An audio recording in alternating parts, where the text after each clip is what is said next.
বেরমজু 2 জিপিতে ভয়ঙ্কর ঘটনা ঘটেছে। শাহজাহান শেখের বংশধর কুদ্দুস শেখ এবং অন্যান্য গুন্ডারা তারা সেখানে নির্বিচারে গুলি চালিয়েছেন। আমাদের কাছে খবর আছে যে ভারতীয় জনতা পার্টির একজন কর্মী প্রায় মৃত্যু পথে। অফিসিয়াল মৃত্যু আমি ডিক্লেয়ার করতে পারছি না, কারণ হসপিটাল থেকে ডিক্লেয়ার হয়। আর সাথে সাথে আরো বেশ কয়েকজন কর্মী অত্যন্ত গুরুতরভাবে জখম হয়েছে। তাদেরকে হয়তো কলকাতা বা কল্যাণী এইমস এসব জায়গায় শিফট করতে হতে পারে। এটা নতুন কিছু নয়। গতকাল আমরা 6ষ্ঠ দফায় পুলিশের অত্যাচার দেখেছিলাম। 6ষ্ঠ দফার আগের দুদিন পশ্চিমবঙ্গ পুলিশ আর কলকাতা পুলিশের নাম তো অনেক আগে বদলে গেছে, মমতা পুলিশ বলে সবাই। তাদের আচরণ এবং বিশেষ করে ঊর্ধ্বতন কর্তৃপক্ষের একটা বড় অংশের আচরণ মানুষ জেনে গেছে, জানে, সবাই দেখছেন। তারা 6ষ্ঠ দফার ভোটের আগে ঘাটালের সাংগঠনিক জেলার সাধারণ সম্পাদক তন্ময় ঘোষ সহ ভারতীয় জনতা পার্টির পোলিং এজেন্টদের পর্যন্ত ছাড়েনি। 50-এর কাছাকাছি কেউ ডিটেন, কেউ 14 সালের মামলাতে ফরওয়ার্ড। আমরা গতকাল সন্ধ্যের পর থেকে মমতা পুলিশের ভয়ঙ্কর রূপ দেখেছি। মথুরাপুরে, জয়নগরে, সন্দেশখালীর যে জিপিতে আজকে এত বড় একটা ইনসিডেন্ট ঘটে গেল, আপনারাও পাবেন খবর একটু পরে। এক্সিট পোল হয়তো ঢাকা পড়ে যাবে, এত বড় ঘটনা ঘটে গেছে একটু। তা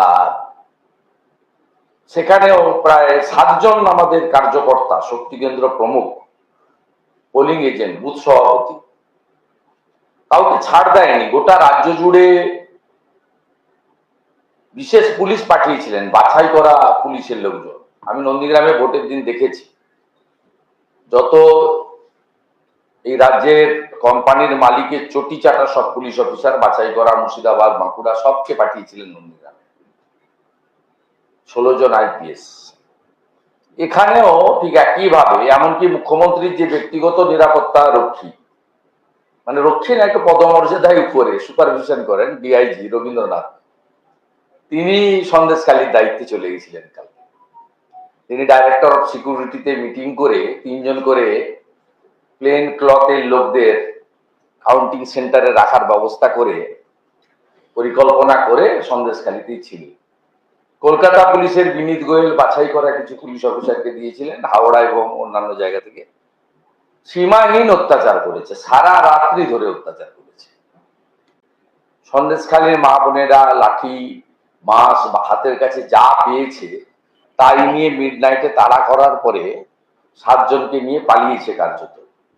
মথুরাপুরে যেভাবে বয়স্ক কার্যকর্তাদের মারা হয়েছে, কুমিরমারিতে, গোসাবা এবং কুলতলির প্রান্তিক এলাকাগুলোতে যেখানে তফসিলি জাতির মানুষরা বসবাস করে, মৎস্যজীবী সম্প্রদায়ের মানুষরা বসবাস করে, দ্বীপ এলাকা, সেখানেও অত্যাচার, সীমাহীন অত্যাচার হয়েছে। ফাইনালি আজকের ভোট নিয়ে আসি। আজকের ভোটে তৃণমূল কংগ্রেসের ছোট থেকে বড় এবং রাজ্য প্রশাসন, পুলিশ, তারা সবাই ঝাঁপিয়ে পড়েছিল যে কিভাবে যেভাবেই হোক আজকে যাতে 9টা সিটি ওনাদের বস, পশ্চিমবাংলার মালকিনকে, কারোর ম্যাডাম, কারোর পিসি, কারোর ইত্যাদি, তাকে যাতে তুলে দেওয়া যায়, সে চেষ্টা তারা ত্রুটি রাখেননি। আজকে নির্বাচনে এত হিংসার ছবি এসেছে এবং এত ভয়ঙ্কর ভয়ঙ্কর বিষয় সামনে এসেছে, আপনারাও দেখিয়েছেন, আমরাও তার অনুভূতিও পেয়েছি। এবং এই প্রথমবার, আমি অনেকদিন ভোটে লড়ছি, শ্রমিকদাও অনেকবার ভোটে লড়েছেন, বাকি দুজনও সিনিয়র লিডার এই রাজ্যের, তা আমরা কখনো দেখিনি যে হিন্দুদের ভোটদান করা থেকে আটকানো হচ্ছে। এর নতুন ট্রেন্ড। পূর্ব মেদিনীপুরের 2টো আসন, কাঁথি এবং তমলুক, দুটোই তৃণমূল কংগ্রেস জিতছে মানুষের আশীর্বাদে। সেই কারণে বিজেপি বেশ কিছু পকেটে নন্দীগ্রামের সোনাচূড়া, খেজুরির দিকটা, সেখান থেকে পরিকল্পিতভাবে বহিরাগতদের ঢুকিয়ে যেভাবে সন্ত্রাস করছে, মারছে, বুথ দখল করছে, কেন্দ্রীয় বাহিনী কিন্তু নিষ্ক্রিয়। দুটো আসন তৃণমূল জিতছে সেটা বুঝে পূর্ব মেদিনীপুরের কয়েকটা পকেটে বিজেপি বহিরাগত ঢুকিয়ে দিয়েছে এবং গন্ডগোল চলছে। নন্দীগ্রামের সোনাচূড়া থেকে ওই বেলটা খেজুরির দিক দিয়ে ঢুকছে, ব্যাপক গন্ডগোল হচ্ছে। তারা দখল করার চেষ্টা করছে, মানুষকে মারছে, তৃণমূল কর্মীদের মারছে, হুমকি দিচ্ছে, মাইকিং করেছিল প্রকাশ্যে, ভোট দিতে বেরোবেন না, ভোট দিতে বেরোলে গ্রামে অশান্তি করছে। কেন্দ্রীয় বাহিনী ওদের সঙ্গে আছে এবং ইলেকশন কমিশন ব্যবস্থা নিতে দেরি করছে। ব্যবস্থা নিতে দেরি করার জন্য অনেকটা সময় তারা পেয়ে যাচ্ছে। আমরা অবিলম্বে ইলেকশন কমিশনের যথাযথ হস্তক্ষেপ এবং কেন্দ্রীয় বাহিনী নিরপেক্ষ ভূমিকা আশা করছি, দাবি করছি, যদিও জানি এটা করে হবে না, তৃণমূল জিতবে। কিন্তু এই ভোটের মাঝপথ পর্যন্ত নন্দীগ্রাম, সোনাচূড়ার ওই সব বেল্টটা এবং খেজুরির দিক থেকে আর পূর্ব মেদিনীপুরের কিছু বেল্টে যেভাবে বিজেপি বহিরাগত ঢুকিয়ে সন্ত্রাস করছে, আমরা এটা ঊর্ধ্বতন কর্তৃপক্ষের দৃষ্টি আকর্ষণ করছি।